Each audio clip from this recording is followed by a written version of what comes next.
بسم الله الرحمن الرحيم. الحمد لله رب العالمين، والصلاة والسلام على رسوله الأمين محمد وآله وصحبه أجمعين. أما بعد، leo ikiwa ni tarehe 5 mwezi wa Safar mwaka 1447, katika darsa ya risala al-usul al-thalatha للإمام المجدد محمد بن عبد الوهاب رحمه الله تعالى،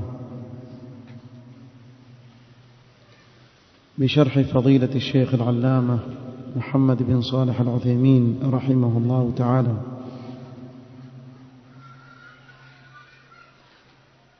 Tulianza katika vikao vilivyopita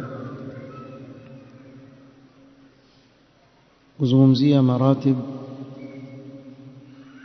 za dini ya Uislamu, kuwa al-Imam al-Mujaddid akataja kuwa وهو 3 مراتب: الإسلام والإيمان والإحسان. na tukazungumzia martaba ya kwanza na nguzo zake, martaba ya Uislamu. Akataja kwa ujumla nguzo za Uislamu, kisha akaanza kutaja kila nguzo na dalili yake. قال: فدليل الشهادة قوله تعالى: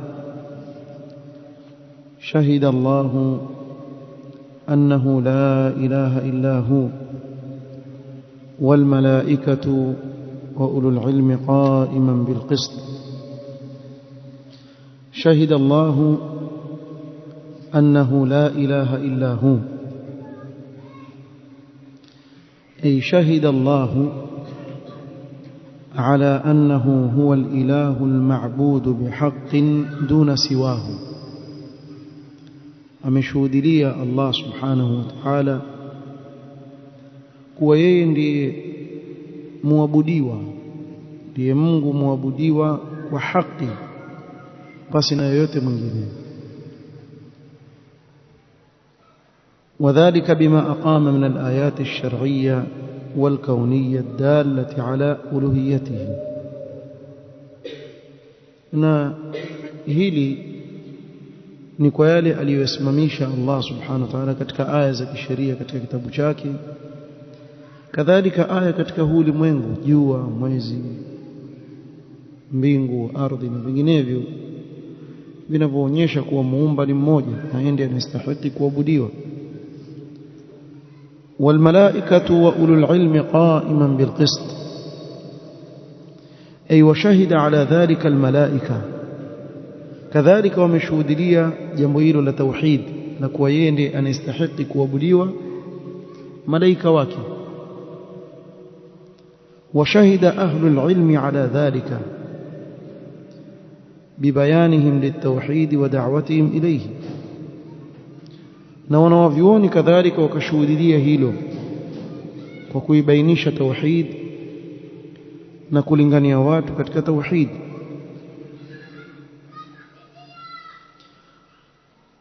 فشهدوا على أعظم مشهود به وهو توحيد الله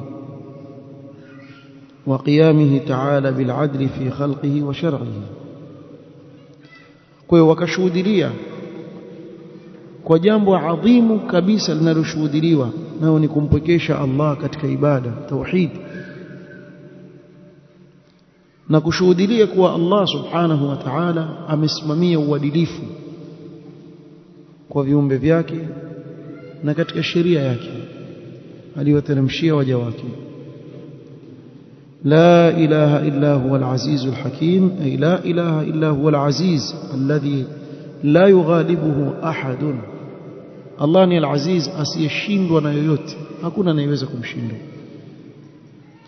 tena ni al-hakimu fi khalqihi wa tadbirihi wa tashri'ihi, mwenye hikma katika kuumba kwake, katika kuupeleka kwake huu ulimwengu, na sheria alizoziweka katika huu ulimwengu.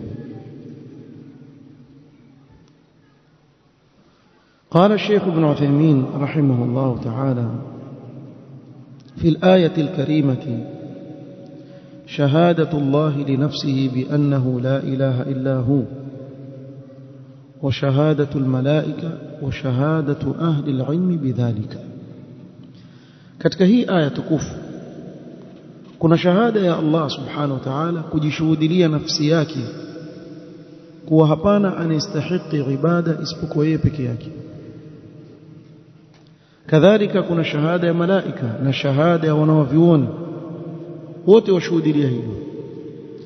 wa annahu ta'ala qa'imun bil qist ay al 'adl, na kuwa Allah subhanahu wa ta'ala amesimamia uadilifu katika ahkam alizoziteremsha katika sheria yake, ni mwadilifu baina ya waja wake subhanahu wa ta'ala. ثم قرر ذلك بقوله لا إله إلا هو العزيز الحكيم. الله سبحانه وتعالى كبينيش هيلو وكماليزيه هي آية منين هاي لا إله إلا هو العزيز الحكيم. وفي هذه الآية منقبة عظيمة لأهل العلم حيث أخبر أنهم شهداء معه ومع الملائكة. ikiwa kuna fadhila kubwa aliyowapa Allah wanaovioni, hii ni miongoni mwa fadhila kubwa sana. Na hapa kuna mahimizo ya watu kujibidisha katika kutafuta ilmu ili waingie katika hawa wanaoitwa wanaovioni, sababu wamepewa cheo kuwa Allah subhanahu wa ta'ala ameunganisha shahada yake na ya malaika pamoja na wanaovioni, na hiki ni cheo kikubwa sana Allah subhanahu wa ta'ala amewapa wanaovioni. والمراد بهم أولو العلم بشريعته, na hapa wanaokusudiwa ni wale walio na ilmu ya kuijua na kuitambua sheria ya Allah. ويدخل فيهم دخولا أوليا رسله الكرام, na waingia mwanzo kabisa katika wenye elimu mitume wa Allah watukufu. Mitume wa Allah ndio walikuja na ilmu ya kisheria. Kwa sije mtu akaja akakwambia kwa ulul ilmi hapa waingia waliokuwa na elimu ya kidunia. La, walio na ilmu ya kidunia masala mengine. Waweza kuwa na ilmu ya kidunia, ni jambo la juzu mtu kuitafuta ilmu ya kidunia hasa ikiwa na manufaa kwa umma, lakini huingii katika nasi yoyote katika hizi nusus za fadhila ya wanaovioni katika Qur'an na Sunna. La, wewe huingii. Kwa msifanye kwa mfano mkutano mashuleni kule kisha mkaanza shahida Allahu annahu la ilaha illa wa ulul ilmi. Kwa ilmu muhimu sana hii. Haimo hiyo, ina maslaha yake, lakini ni ilmu mubah, lakini haiingii katika hii ilmu inaozungumziwa hapa. Hii ilmu inaozungumziwa hapa ni ilmu ya kisheria pekee yake. Kwa hivyo ukisikia wa ulul ilmi, kinachokusudiwa hapa ni kusifiwa wale wana ilmu ya sheria Allah subhanahu wa ta'ala, ambao ni nur katika nyoyo za wanadamu. Ama ilmu nyingine katika mambo ya kidunia na mengineo, ahluhu laysu min ahli alilm alladhina dhakara Allah shahadatuhum, walio na ilmu ya kidunia hawaingii katika hawa ambao Allah subhanahu wa ta'ala ameitaja shahada yao. Kwa hiyo ilmu ikitajwa mutlaqan katika Qur'an na Sunna, inakusudiwa ni ilmu al-shar'i, ni ilmu ya kisheria. Mtu aweza kuwa na ilmu ya kidunia mpaka akawa profesa. Aweza kuwa ni profesa katika mathematics au profesa katika physics au chemistry, profesa daktari, lakini akija kwenye ilmu ya dini aweza kuanzishwa qaida alif alif ba ba, hajui hata kusoma Qur'an maskini. Ama wako wengi, ataanzishwa kuanzia qaida, atakuwa kama mtoto wa miaka 3 wale wenye kuanza kusoma elimu ya kisheria wale chekechea, na huku ni profesa. Ukienda kule lazima umheshimu kwa ni profesa, lakini akija katika elimu ya dini, na hili nalisema kwa sababu baadhi ya watu wakishasoma upande ule akafika kule juu, yeye pia ajitaka yumo pia, apiga watu makumbo, mimi pia nimo. We humo, we njoo usome qaida alif ba, kisha polepole usomeshwe tilawa Qur'an, uhifadhishwe angalau sura 5 6 zile za mwanzo uweze kuswali nazo polepole. Kisha ukishatafuta ilmu hii ukafika kiwango kile cha kufika, basi utaingia katika hao. Lakini haijamaanisha kuwa ukaenda huko ukasoma mpaka ukafika kwenye PhD, na wenyewe wasema permanent head damage huko lakini huku mpaka usome pia. Kwa ilmu inayokusudiwa ni ilmu ya kisheria. Pia ili shindaneni. Unajua kuna watu wengine wakisikia pia hii shindaneni, hata hawa pia waingia, wewe una wazimu. Soma physics mpaka uchoke, utaelewa tafsiri ya suratul Fatiha. Wacha nikwambie sura nyingine, suratul Fatiha huijui tafsiri yake. Soma mpaka uchoke chemistry, mpaka umalize zote, daraja zote maliza, ndio utajua tafsiri ya suratul Ikhlas. Hakusomeshwa haya mambo ya dini, ni mambo ya dunia. Hakuna mtu mkukataza, lakini usijitie humo ukaanza kutia pua yako yeye pia humo. Allahu musta'an. Kwa Sheikh hapa ويدخل فيهم والمراد بهم أولو العلم بشريعته, wanaokusudiwa hapa ni wenye ilmu ya sheria Allah subhanahu wa ta'ala. Na kwa kuwa watu wetu wa huku hawajui kutofautisha baina ya yule mwenye ilmu ya kisheria na mwenye ilmu ya kidunia, basi mara nyingi utapata hata wale wenye ilmu ya kidunia hufanya tadris. Tuseme yeye ni dokta, amefika daraja ya doktora, basi atajiita daktari, lakini ukweli ni daktari wa elimu ya dunia. Basi akawa amesoma kiasi tu katika elimu ya dini, aweza kutoa hutuba ya Jumaa mfano, si wale wafuasi tanza daktari yule. Daktari katika nini? Elimu ya dini ama dunia? Sasa akapewa mtu nafasi ambayo si yake, badala ya kutengeneza akaharibu, na yeye akaamini kwa kweli mimi nahesabika katika mujtamaa kuwa ni fulani. Na yeye hawaambii watu kama wale, mara nyingi hawaambii. Ukimuuliza wewe mimi daktari, kwa nini ni daktari?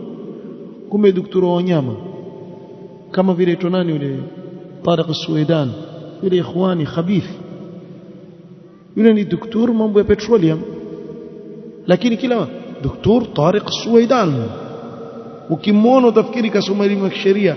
Na ndio hao waliotolea watu mafatwa ya kutoka nje ya taa ya viongozi wao, wakaharibu nchi zao, wakapigana vita na balaa zote zikatokea kule. Nani anatoa fatwa? Daktari. Jamani, yeye ni daktari wa petroli huyo, tena amesoma Marekani. Hata tuseme ansoma kwenye nchi ya Kiarabu, ansikia kidogo maneno mawili matatu ya kipetroli ya Kiarabu, amesoma kwa Kiingereza huko Marekani, kisha to daktari. Na hili sana wanalo mahizbi, penda sana. والله المستعان. قال وهذه الشهادة أعظم شهادة لعظم الشاهد والمشهود به. na shahada hii ndiyo shahada kubwa zaidi, a'zam, na iliyotukufu zaidi kwa sababu ya ukubwa wa yule anayeshuhudia na kile kinachoshuhudiliwa. fashahidu huwa Allah wa malaikatuhu wa ulul ilm, wanaoshuhudilia ni Allah subhanahu wa ta'ala na malaika wake na wanaovioni.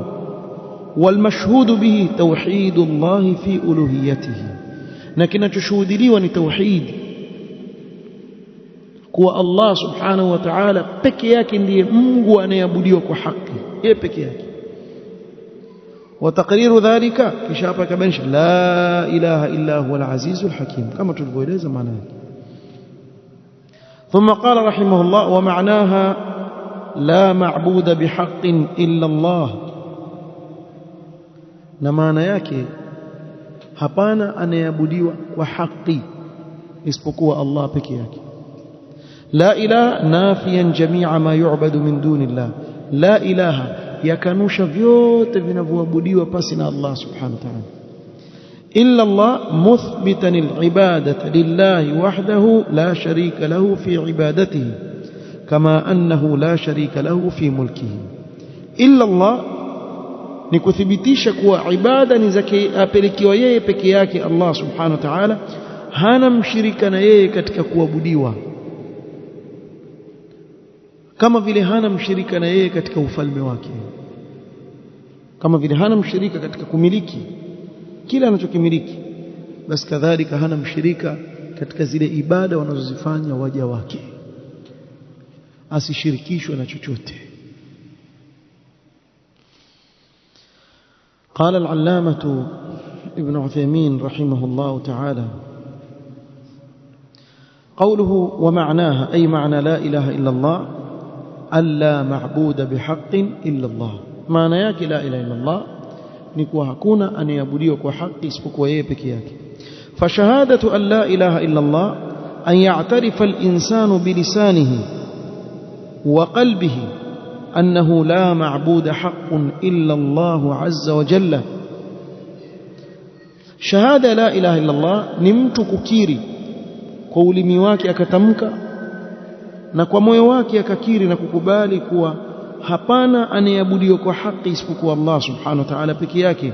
li'annahu ilahun bima'na ma'luh wa ta'alluh at-ta'abbud. sababu Allah ni al-ilah bima'na al-ma'luh, anayeabudiwa,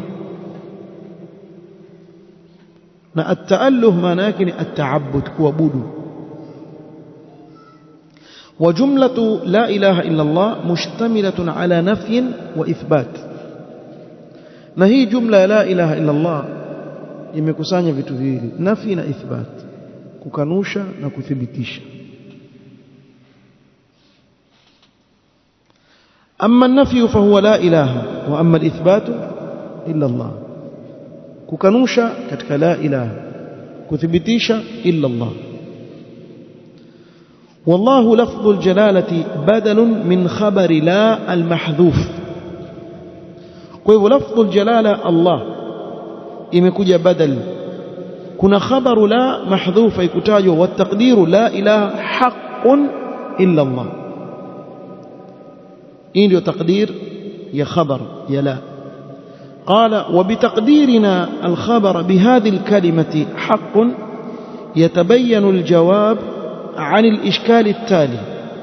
na sisi kukadiria hapa kuwa khabar hapa ambayo haikutajwa ni haqqun, yabainika jawabu la mushkila ufuatao, wa huwa kaifa yuqalu la ilaha illa Allah ma'a anna hunaka alihatan tu'badu min dunillah. kwa mfano tuchukulie dhahiri ya neno la ilaha illa Allah, wengine wasema hapana Mungu anayeabudiwa isipokuwa Allah, si kwa haki. mfano sema hivi, hapana Mungu anayeabudiwa isipokuwa Allah, itakuwa anayeabudu sanamu pia muabudu nani? Allah. anayeabudu tumbiri abudu Allah, anayeabudu nyoka abudu Allah. kwa nini? kwa sababu hapana anayeabudiwa isipokuwa Allah, kwa hivyo kila kinachoabudiwa ni Allah. lakini ukisema hapana anayeabudiwa kwa haki isipokuwa Allah peke yake, maana yake vyote vinavyoabudiwa vaabudiwa kwa batil. kinachoabudiwa kwa haki ni Allah subhanahu wa ta'ala peke yake. itakuwa ishajibu ishkalia. قال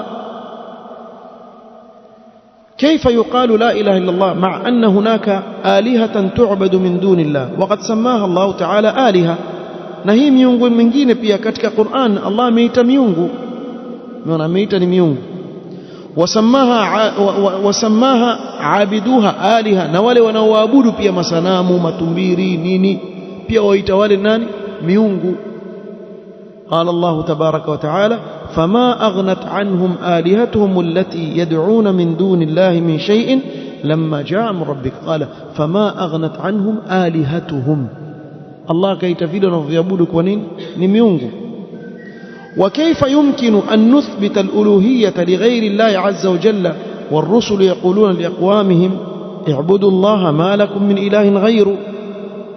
نفيب تتكنوشا أو وكيف يمكن أن نثبت الألوهية لغير الله؟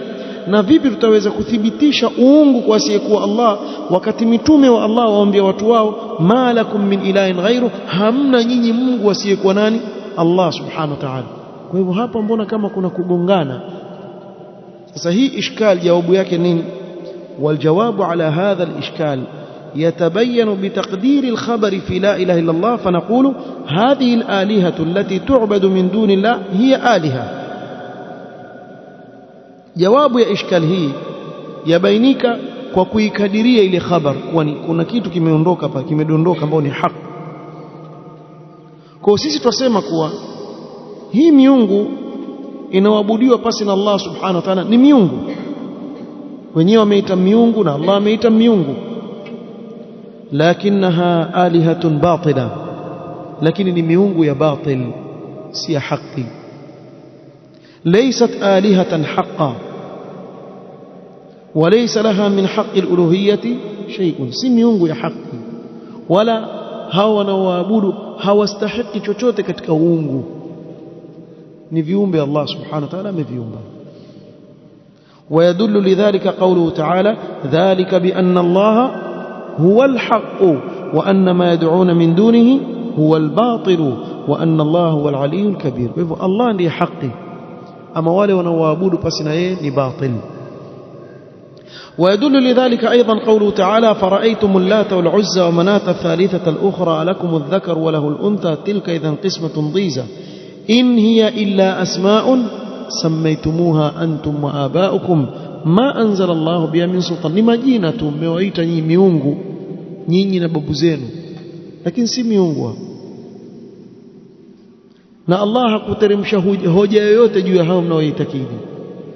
in yattabi'una illa adh-dhanna wa ma tahwa al-anfus wa laqad ja'ahum min rabbihimul huda, wanachokifuata ni dhanna tu na matamanio ya nafsi, wakati uongofu ushawajia kutoka kwa Mola wao.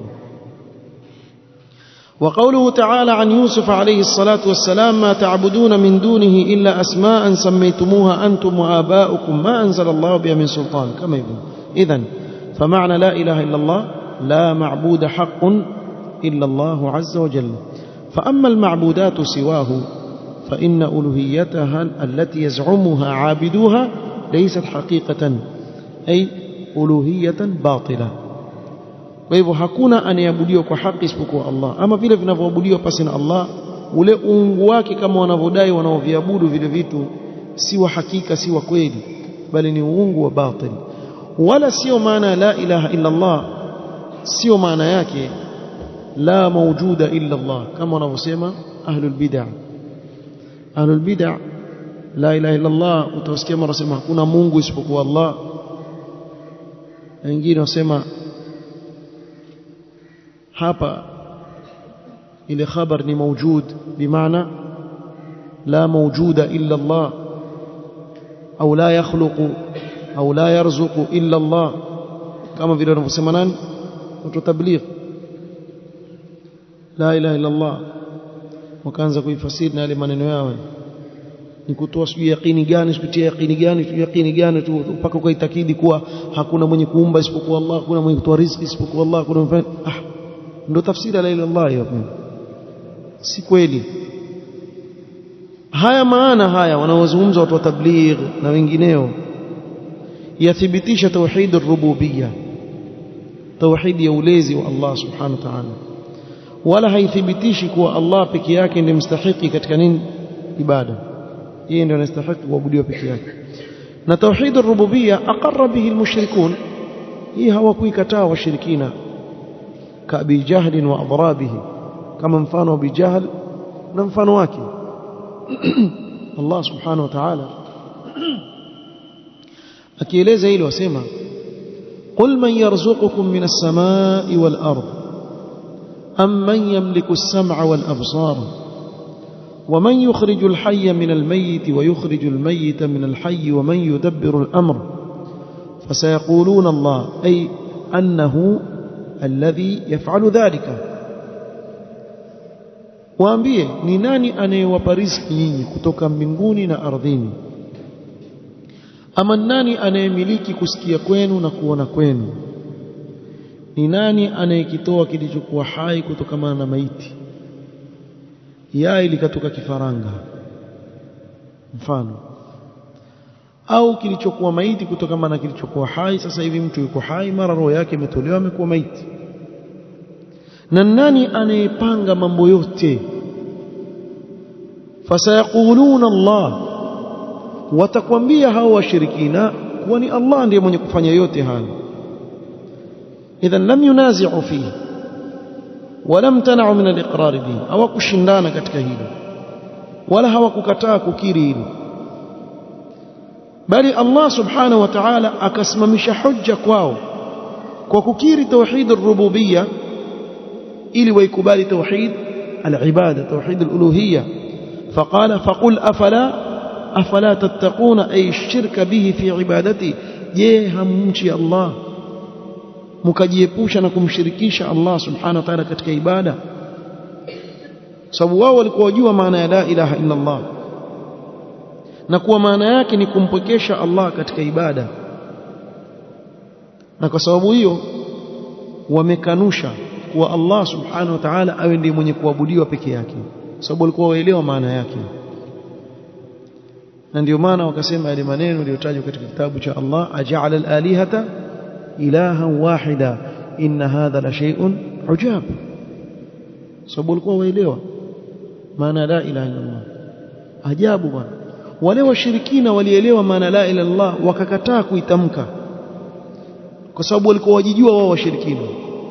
Leo waweza kuona watu watamka la ilaha illa Allah lakini wamshirikisha Allah subhanahu wa ta'ala, kisha wangangana pale pale anapomshirikisha Allah subhanahu wa ta'ala, yeye wana ndo pale pa tauhid. Kama wanasema hawa mawali au makhurafi wa watu ajabu sana, huwa wana mawali wao. Kuna clip imewekwa picha za wale mashaikh hawa mawali. Mwajuaje kama mawali? Kisha iko picha ya shekhe huyu shekhe huyu shekhe huyu mpaka wa sasa, mpaka wengine wako hai, mpaka wengine wako hai. Sema hawa mawali mwajuaje? Huwa mwapokea wahi kutoka wapi kwa hawa mawali? Sababu anayejua huyu ni wali wa Allah ama si wali wa Allah ni Allah subhanahu wa ta'ala, yeye peke yake ndiye anayejua. Na wangapi katika wale ambao katika mandhari ya watu leo wadhihiri kuwa ni watu waliofanya amali ya khairi, kesho wakaingia motoni? Kwani tuko wapi sisi na hadithi ya wale watu watatu wa mwanzo watakaoingizwa motoni?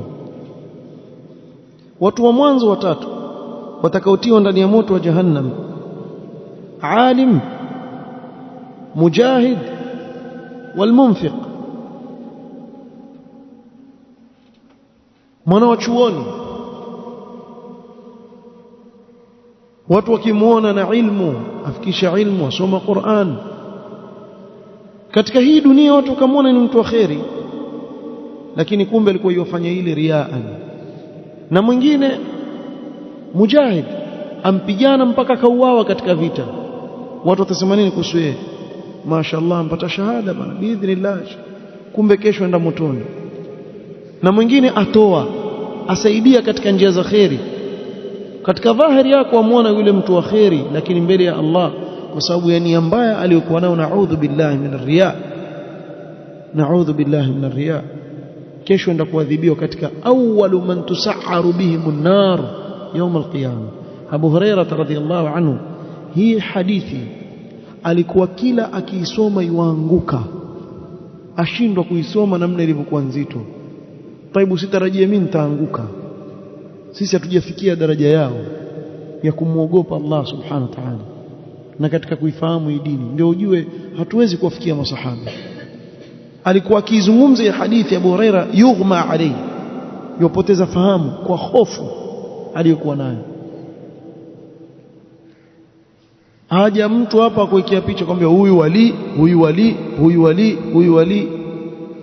Kuna mmoja asema mimi kabla ya kujua sunna, alhamdulillah, kabla ya kujua sunna alikuwa katika nchi za Europe kule, akutana na Mkenya mwenzake, sio ni Mkenya sio, almuhimu wazungumza Kiswahili. Katika kuzungumza kwao, basi yule bwana akatoa picha, asema, akamwambia yeye ndo anaeleza, akamwambia hii picha bwana ya Abdul Qadir Jilani, sijui ilikuwepo wapi hiyo picha, akampiga vipi huko nyuma. Kisha yule bwana amwambia, wajua huyu hapa ni walii mkubwa, huyu alikuwa pamoja na Nuh kwenye jahazi, yeye alimsaidia. Makhurafi nyumbala kweli. Kama kuna watu wana akili za matope kama hizi, hakuna salama. Yule bwana asema, mimi kwa fitra yangu wakati hata sijasoma, basi ni monimo. Nikamuuliza, basi na picha ya Nuh wapi? Manake ikiona ya huyu ya Nuh wapi? Manake afya tumia lugha zile za wakati ule alikuwa muni lugha za kiuni. Asema, manake si yeye alikuwa ekta mwenyewe bwana, huyu si mfuasi bwana. Sasa yule ekta mwenyewe mbona una wewe ile picha yake? Kwa hiyo lugha ya kihuni fabuhita. Yule bwana kashindwa kujibu, ankasirika. Sasa mkasirikia nini nyinyi? Tukiwauliza mambo mkasirika. Mkasirika nini bwana? Twawauliza hao mnaosema mawali, mjuaje? Mumpokea wahi, mkaambiwa fulani wali, fulani wali. Alafu mimi nataka kuuliza tena swali na narudia tena, mbona mawali watu fulani tu? Mbona hakuna mawali wa Kibaluya, wa Kiluo, wa Kidigo? Mbona hamuwaoni wa makabila mengine? Waislamu si wengi tu? Mshaona nyinyi wakiwekwa picha yao wali? Mshaona Mduruma wali? Mshaona?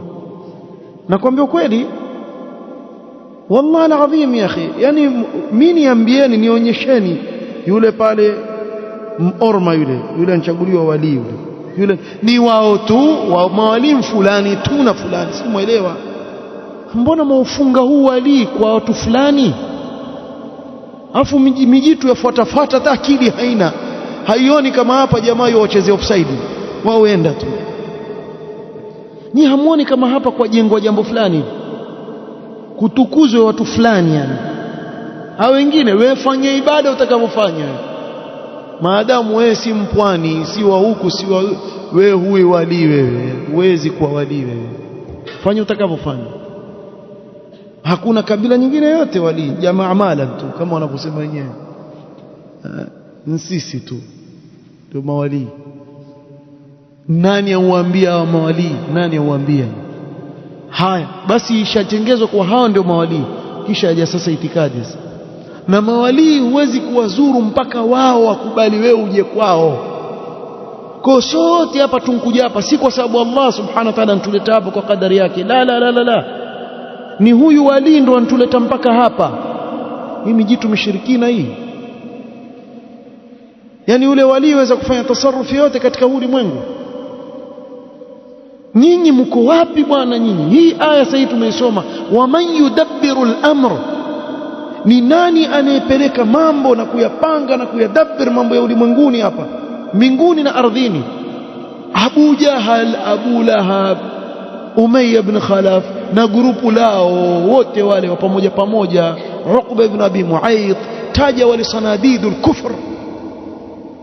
Allah sema fasayaquluna Allah, watasema ni Allah wote hao. Atokio wengine bwana, basi na siku hizi bwana wana hanjam, uweza kumwona mvaa sunglasses hivi, atoa kalima mvaa sunglasses hivi. Basi ni ushamba. Someni tauhidi mwanzo, someni tauhidi. Ushamba kumpiga mbele za watu hivi, washirikina kweli kweli. Kisha bado sasa yaje inaofuata, na tukija kwao tuombe kupitia kwao. Tuombe kupitia kwao, kwa sababu wao watufikisha sisi maombi kwa nani? Kwa Allah. Hivi ndivyo walivyokuwa wakiitakidi Makuraish, wakisema haulai shufaauna inda Allah, qul atunabbi'una Allah bima la ya'lamu fi as-samawati wala fi al-ard subhanahu wa ta'ala amma yushrikun. Akaita kitendo kuwa ni shirki, na niliwaambia shirki yaingia vipi hapa. Nilipowapigia mfano wa wale watu kutoka nchi mbalimbali na lugha mbalimbali wakija pale kuomba, waamini wasikia na atawafikishia maombi yake. Hivi masoma aya man dhal ladhi yashfa'u 'indahu illa biidhni, nani aliyewaambia kuwa wamepewa idhni na Allah kuombea nyinyi shafaa? Huo ni uongo tu. Swali lingine ile hawezi kujibu, atakasirika ukiuliza. Nani amwambia kuwa hao wampewa ruhusa kuombea nyinyi shafaa? Nani aliyewaambia? Kuna haya, dalili yako nini? Lahum ma yashaun, si Allah shasema lahum ma yashaun, wanataka hii aya zungumzia peponi.